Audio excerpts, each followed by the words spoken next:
Hello students, आज हम उपसह संयोजी यौगिक का लेक्चर नंबर 15 लेकर आए हैं, जिसमें हम चर्चा करेंगे संकुल यौगिकों के स्थायित्व के बारे में।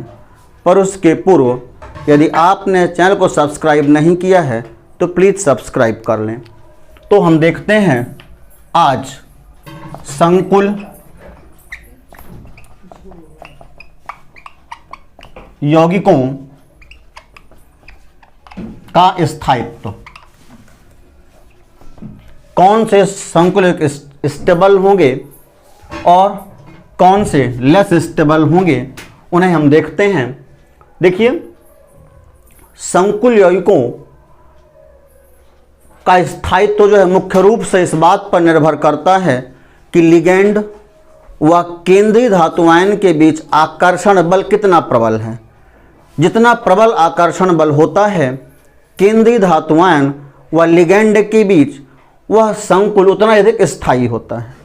इसके अलावा यदि प्रबल लिगैंड है तो वहाँ पर प्रबल लिगैंड यदि है तो केंद्रीय धातु आयन के साथ मजबूती से जुड़ता है और वो संकुल स्थायी होता है। इसके अलावा मैं बता चुका हूँ प्रभावकारी परमाणु संख्या के बारे में पिछले वीडियो में। जिन संकुलों की प्रभावकारी परमाणु संख्या अक्रिय गैसों के समान होती है वे संकुल स्थायी होते हैं। तथा संकुल का जो स्थायित्व है, स्थायित्व स्थिरांक पर भी निर्भर करता है। किसी भी संकुल का जो निर्माण है निम्न प्रकार से होता है, देखते हैं। इसमें केंद्रीय धातुआयन या केंद्रीय धातु क्रिया करती जब लिगैंड के साथ, तब इस प्रकार से एक संकुल बनता है Ml4। यहाँ पर ये मेटल है, ये लिगैंड है और ये Ml4 एक संकुल है। अब इस संकुल के लिए जो साम्य स्थिरांक है, इस संकुल के लिए जो साम्य स्थिरांक है K का मान होगा active mass Ml4 upon active mass M। अब यहाँ पर हमें 4 लिगैंड लेने होंगे। Active mass M into active mass L की पावर 4। इसके लिए साम्य स्थिरांक K का मान ये होगा K equal to active mass Ml4 upon active mass M into active mass L की पावर 4। और यहाँ पर जो साम्य स्थिरांक K है, इसी को कहते हैं स्थायित्व स्थिरांक। यहाँ पर जो K है ये कहलाता है स्थायित्व स्थिरांक या स्टेबिलिटी कांस्टेंट। ये कहलाता है स्थायित्व स्थिरांक और इसका मान जितना ज़्यादा होगा स्थायित्व उतना ही ज़्यादा होगा। K का मान जितना ज़्यादा होगा, K की वैल्यू इतनी ज़्यादा होगी तो संकुल उतना अधिक स्थायी होगा। K का मान जितना ज़्यादा होगा संकुल उतना अधिक स्थायी होगा। ये आपको ध्यान रखना है। दूसरी बात, इसमें एक चीज़ और आती है, एक आता है समग्र स्थायित्व स्थिरांक, जिसको दर्शाते हैं बीटा n से।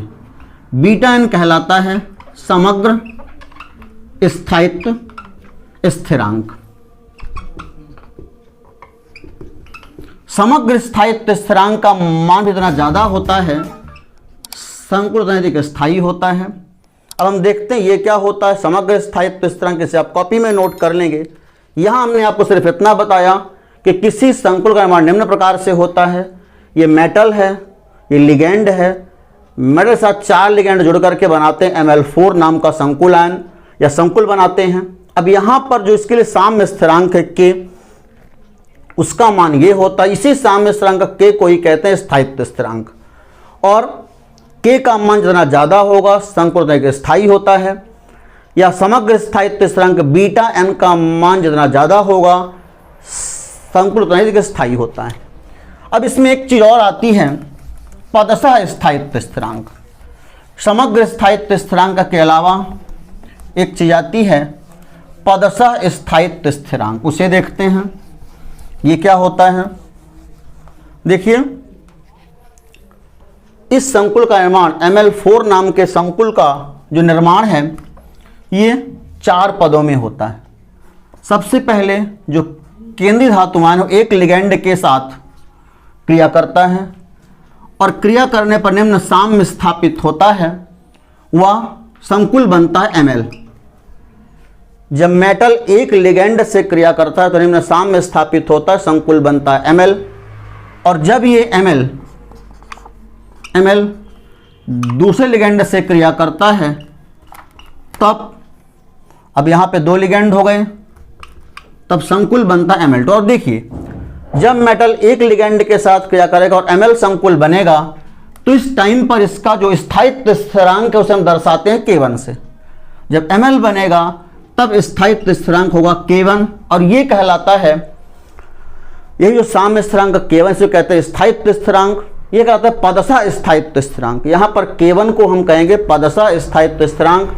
जब Ml2 बनेगा तब ये कहलाएगा K2 और जब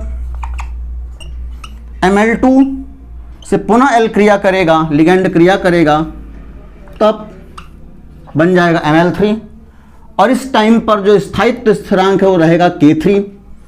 जब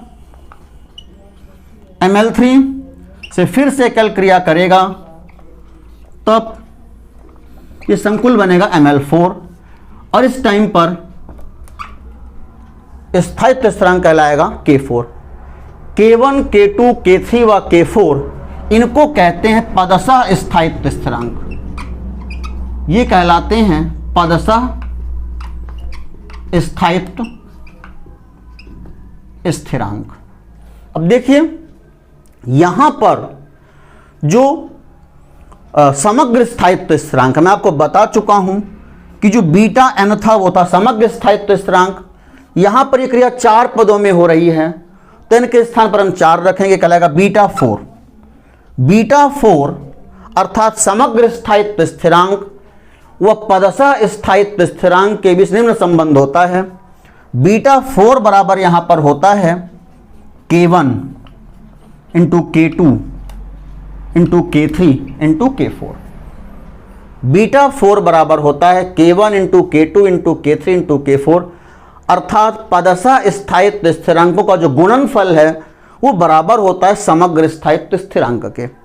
और यहां पर भी कौन सा संकुल ज़्यादा स्थायी होगा, देखिए यदि लिगेंड कम है तो संकुल ज़्यादा स्थायी होता है, जैसे जैसे लिगेंड बढ़ते जाते हैं तो संकुलों का स्थायित्व तो कम होता जाता है। K1 ज़्यादा स्थायी होगा K2 से, K2 होगा K3 से, ये होगा K4 से। और इसी प्रकार से यदि Kn मान है और लिगेंड हैं तो Kn जो है सबसे कम स्थायी होगा। तो ये संबंध होता है समग्र स्थायित्व स्थिरांक व पदशः स्थायित्व स्थिरांक में बीटा 4 बराबर K1 into K2 into K3 into K4 के बराबर होता है। अब इसे हम समझते हैं एक उदाहरण के द्वारा, इसे आप कॉपी में नोट कर लेंगे। अब यहाँ पर जब आप देखें तो देखिए इसे हम ऐसा भी लिख सकते हैं, ये Ml से Ml कैंसिल हो गया, Ml2 से Ml2 कैंसिल हो गया, Ml3 से Ml3 कैंसिल हो गया, तो क्या बचा यही M मेटल और 4 लिगेंड हैं तो 4L बराबर लास्ट में क्या बचा Ml4। तो इसलिए ये स्थायित्व स्थिरांक हैं K1, K2, K3, K4 ये कहलाते हैं पदशः स्थायित्व स्थिरांक और इनका जो गुणनफल है ये बराबर होता है बीटा 4 या समग्र स्थायित्व स्थिरांक। इनका जब हम गुणा करते हैं सबका तो अब गुणा करने पर हमको ये K1 गुणा करने पर हमको ये बीटा 4 के बराबर वैल्यू मिलती है। अब देखिए जो बराबर होता है समग्र स्थायित्व स्थिरांक के। अब इसको हम समझते हैं एक उदाहरण के द्वारा, इसे कॉपी में आप नोट कर लेंगे पूरे स्टेप को।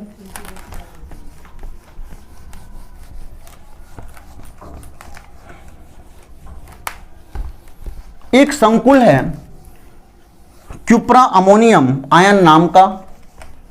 इसका निर्माण कैसे होता है, देखिए यहां तक में तो हम इतना समझ गए कि स्थायित्व स्थिरांक K या बीटा एन का मान जितना ज़्यादा होगा तो संकुल उतना अधिक स्थायी होगा। अब एक संकुल है क्यूप्रा अमोनियम आयन नाम का, उसका निर्माण कैसे होता है, Cu2 पॉजिटिव, ये क्यूप्रिक आयन है, ये जब क्रिया करता है 4 अमोनिया के साथ, तब निम्न साम्यावस्था स्थापित होती और बनता है Cu NH3 का होल 4 2 पॉजिटिव, ये संकुल बनता है।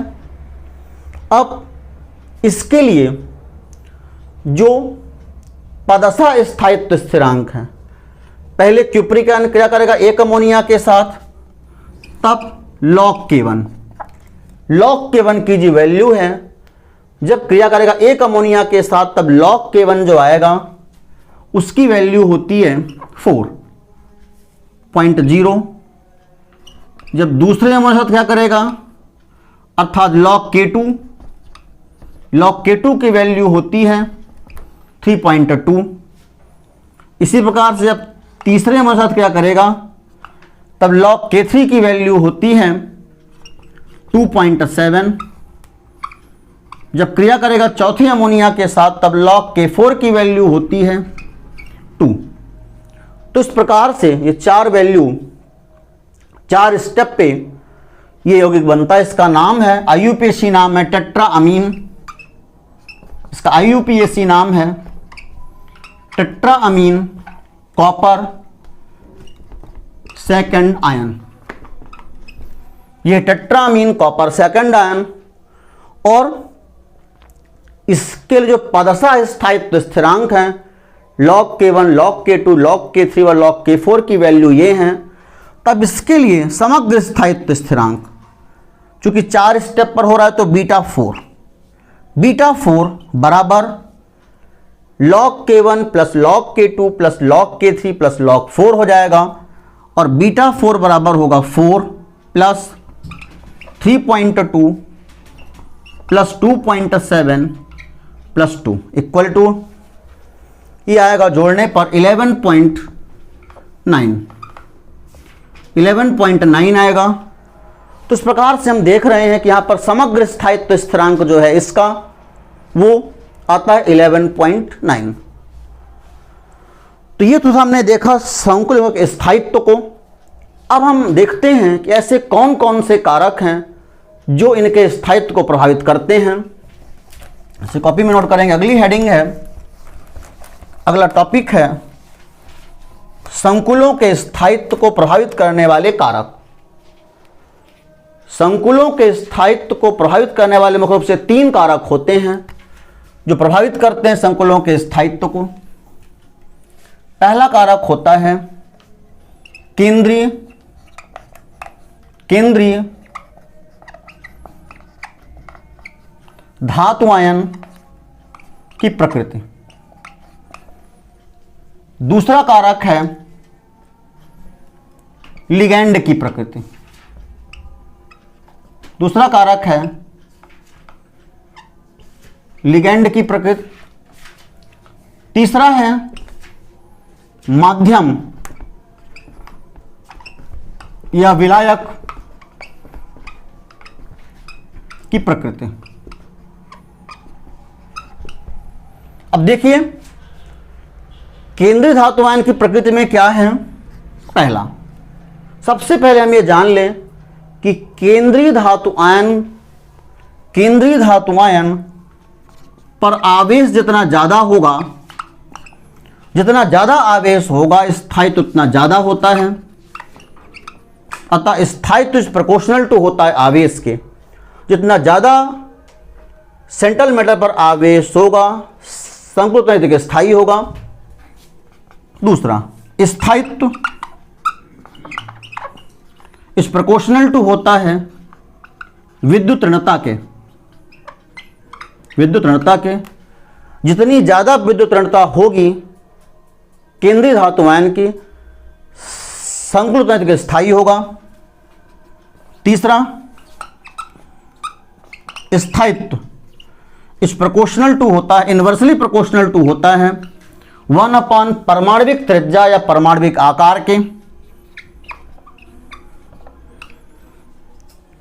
जितना छोटा आकार होगा स्थायित्व उतना ही ज़्यादा होगा। ये सब संबंधित एक दूसरे से। भाई आवेश ज़्यादा होगा तो विद्युत ऋणता भी उसकी ज़्यादा हो जाएगी। चौथा, और देखिए इसके अलावा जो उच्च चक्रण संकुल होते हैं उनके लिए मैग्नीज आयन से लेकर के जिंक आयन तक के लिए केंद्रीय धातु आयन होने पर स्थायित्व निम्न क्रम होता है। यदि उच्च चक्रण संकुल है, उच्च चक्रण संकुलों में इरविंग विलियम क्रम यह कहलाता है। Manganese ion Mn2 positive, Fe2 positive, यानी Mn2 पॉजिटिव कम स्थायी होगा यदि सेंट्रल मेटल के रूप में है, Fe2 पॉजिटिव ज़्यादा स्थायी होगा। मैग्नीज आयरन के बाद कोबाल्ट आयन CO2 पॉजिटिव ज़्यादा स्थायी होगा। कोबाल्ट निकिल Ni2 पॉजिटिव और ज़्यादा होगा, Cu2 पॉजिटिव और ज़्यादा होगा, और जिंक आयन जो है Zn2 पॉजिटिव जो है ये इनसे कम स्टेबल होता है, क्यूप्रिक आयन से कम स्थायी होता है। तो ये इरविंग विलियम क्रम कहलाता है। ये उच्च चक्रण संकुलों में Mn2 पॉजिटिव से लेकर के जिंक 2 पॉजिटिव तक केंद्रीय धातु आयन होने पर उनके स्थायित्व का ये क्रम होता है। इसके अलावा ये कहलाता है, जैसा मैंने बताया, इसको कहते हैं इरविंग विलियम क्रम। अब देखते हैं लिगेंड। लिगेंड की प्रकृति में भी ऐसा ही है कि यदि लिगेंड पर आवेश ज़्यादा है, यदि लिगेंड पर आवेश ज़्यादा है तो उसका स्थायित्व ज़्यादा होगा, फर्स्ट पॉइंट। दूसरा, यदि लिगेंड की क्षारकता ज़्यादा है, यदि लिगेंड की क्षारकता ज़्यादा है तो उसका स्थायित्व ज़्यादा होगा, आपको ध्यान रखना है। थर्ड पॉइंट, यदि लिगेंड की त्रिज्या इन्वर्सली प्रोपोर्शनल टू होती है स्थायित्व के, या आकार जितनी छोटी त्रिज्या होगी स्थायित्व उतना ज़्यादा होगा लिगेंड का। इसके अलावा चौथा पॉइंट है इसमें, स्थायित्व जो है, स्थायित्व डिपेंड करता है कीलेट के आकार पर भी। जितना कीलेट का आकार जितना बड़ा होगा संकुल के स्थायी होता है, कीलेट का आकार जितना बड़ा होगा संकुल के स्थायी होता है। तो ये 4 कारक हैं लिगेंड के भी जिन पर डिपेंड करता है स्थायित्व। एक दंतुल लिगेंड की तुलना में बहुदंतुल लिगेंड ज़्यादा स्थायी होते हैं। इसके अलावा माध्यम या विलायक की प्रकृति देखिए, यदि परावैद्युतांक माध्यम या विलायक का द्विध्रुवाघूर्ण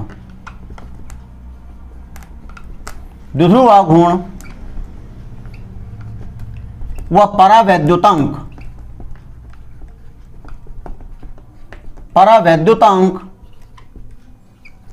का मान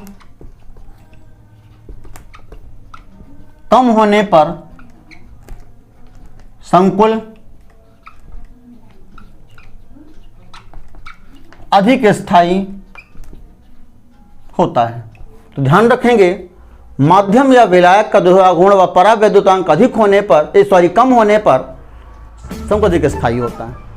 तो इस प्रकार से इस वीडियो में हमने आपको संकुल के स्थायित्व के बारे में बताया। धन्यवाद।